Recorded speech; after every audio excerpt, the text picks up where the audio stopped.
دوسرا مکالمہ۔ تب علیفز تیمانی نے جواب دیا، کیا عقل مند کو چاہیے کہ لغو باتیں جوڑ کر جواب دے اور مشرقی ہوا سے اپنا پیٹ بھرے؟ کیا وہ بے فائدہ بکواس سے بحث کرے یا ایسی تقریروں سے جو بے سود ہیں؟ بلکہ تو خوف کو برطرف کر کے خدا کے حضور عبادت کو زائل کرتا ہے، کیونکہ تیرا گناہ تیرے منہ کو سکھاتا ہے اور تو عیاروں کی زبان اختیار کرتا ہے۔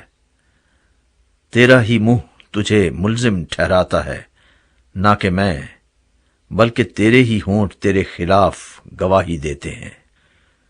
کیا پہلا انسان تو ہی پیدا ہوا یا پہاڑوں سے پہلے تیری پیدائش ہوئی؟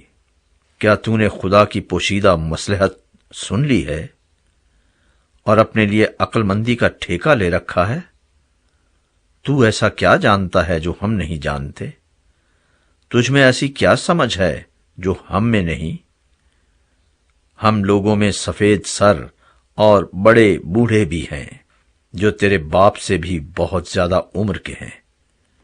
کیا خدا کی تسلی تیرے نزدیک کچھ کم ہے، اور وہ کلام جو تجھ سے نرمی کے ساتھ کیا جاتا ہے؟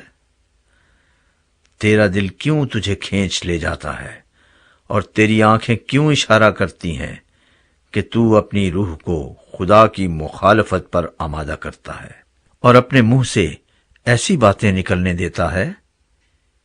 انسان ہے کیا کہ وہ پاک ہو، اور وہ جو عورت سے پیدا ہوا کیا ہے کہ صادق ہو؟ دیکھ، وہ اپنے قدسیوں کا اعتبار نہیں کرتا، بلکہ آسمان بھی اس کی نظر میں پاک نہیں۔ پھر بھلا اس کا کیا ذکر جو گھناؤنا اور خراب ہے، یعنی وہ آدمی جو بدی کو پانی کی طرح پیتا ہے۔ میں تجھے بتاتا ہوں، تو میری سن، اور جو میں نے دیکھا ہے اس کا بیان کروں گا، جسے عقل مندوں نے اپنے باپ دادا سے سن کر بتایا ہے اور اسے چھپایا نہیں۔ صرف انہی کو ملک دیا گیا تھا اور کوئی پردیسی ان کے درمیان نہیں آیا۔ شریر آدمی اپنی ساری عمر درد سے کراہتا ہے، یعنی سب برس جو ظالم کے لیے رکھے گئے ہیں۔ ڈراؤنی آوازیں اس کے کان میں گونجتی رہتی ہیں۔ اقبال مندی کے وقت غارت گر اس پر آ پڑے گا، اسے یقین نہیں کہ وہ اندھیرے سے باہر نکلے گا اور تلوار اس کی منتظر ہے۔ وہ روٹی کے لیے مارا مارا پھرتا ہے کہ کہاں ملے گی۔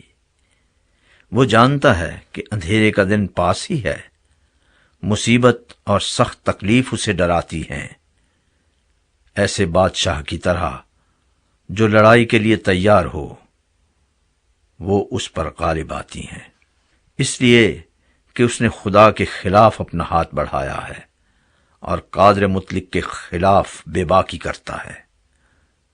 وہ اپنی ڈھالوں کی موٹی موٹی گل میخوں کے ساتھ گردن کش ہو کر اس پر لپکتا ہے، اس لیے کہ اس کے منہ پر موٹاپا چھا گیا ہے اور اس کے پہلوؤں پر چربی کی تہیں جم گئی ہیں، اور وہ ویران شہروں میں بس گیا ہے، ایسے مکانوں میں جن میں کوئی آدمی نہ بسا اور جو کھنڈر ہونے کو تھے۔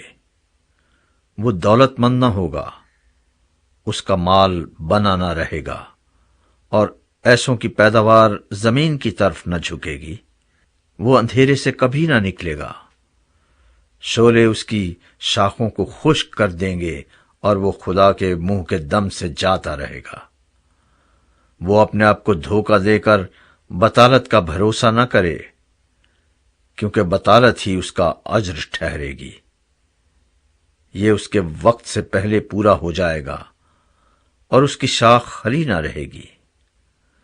تاک کی طرح اس کے انگور کچے ہی جھڑ جائیں گے اور زیتون کی طرح اس کے پھول گر جائیں گے، کیونکہ بے خدا لوگوں کی جماعت بے پھل رہے گی اور رشوت کے ڈیروں کو آگ بھسم کر دے گی۔